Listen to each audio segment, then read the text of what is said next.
In a quiet neighborhood in Boston, Massachusetts, there stood a small brick house with a white wooden fence.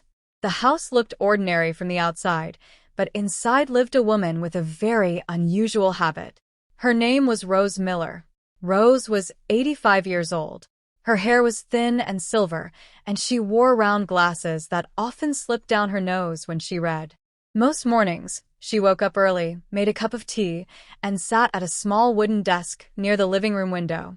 But Rose did not spend her mornings watching television or resting. She wrote letters. Every single day. The strange thing was that Rose did not write these letters to friends or family. She wrote them to strangers. The idea had started many years earlier after her husband, Arthur, passed away.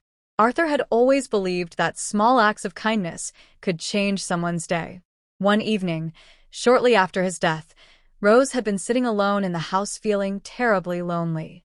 On the table beside her was a blank sheet of paper. Without thinking too much about it, she began writing. "Dear stranger," she wrote, "I hope this letter finds you on a day when you need a little encouragement."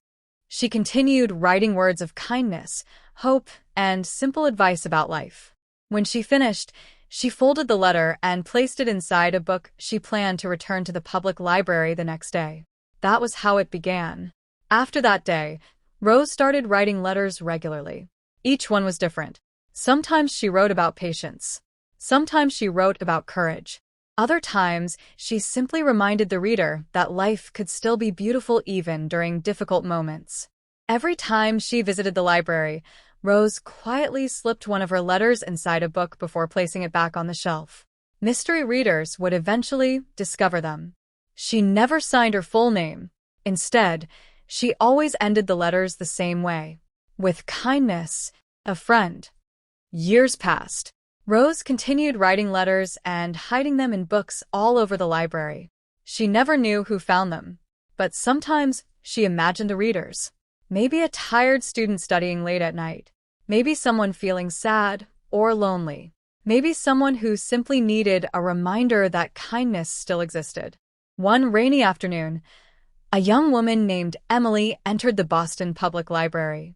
Emily was 24 years old and feeling completely lost. She had recently lost her job and was struggling with many personal problems. That afternoon, she wandered through the library shelves without really knowing what she was looking for. Finally, she picked up a random novel and sat down near the window. When she opened the book, something unusual fell out. It was a folded piece of paper. Curious, Emily opened it. Inside was a letter written in careful handwriting. "Dear stranger," it began. "If you are reading this letter, it means you found it by chance. But sometimes the best things in life happen by chance." Emily continued reading. The letter spoke about difficult days, about the feeling of being lost, and about how life often becomes brighter when we least expect it. At the bottom of the page, it ended with the familiar signature, "With kindness, a friend." Emily felt tears forming in her eyes. The words felt as if they had been written specifically for her. For the first time in weeks, she felt a small spark of hope. The next day, Emily returned to the library. She began searching through different books, wondering if there might be more letters. After nearly an hour, she found another one, then another. Soon she realized that many books in the library contained these mysterious messages. Emily became determined to find out who had written them.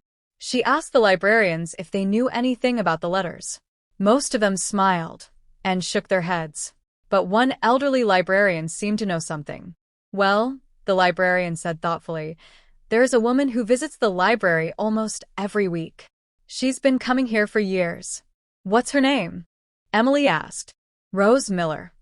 The following week, Emily waited patiently near the entrance of the library. Eventually, she saw a small elderly woman walk in slowly, carrying a stack of books. Emily approached her gently. "Excuse me," she said. "Are you Rose Miller?" Rose looked up and smiled kindly. "Yes, I am." Emily held out one of the letters.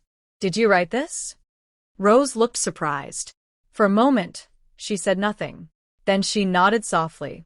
"Yes." Emily's eyes filled with gratitude. "I just wanted to say thank you," she said. "Your letters helped me during a very difficult time." Rose's smile grew warmer. I'm very glad to hear that. Emily hesitated before asking another question. Why did you start writing them? Rose looked thoughtful for a moment. My husband used to say that small kindnesses can travel farther than we ever imagine, she explained.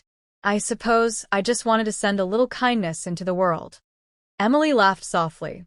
Well, it definitely traveled far enough to find me. From that day on, Emily and Rose became friends. And every week, somewhere inside the quiet shelves of the Boston Library, new letters continued to appear. Little messages of hope,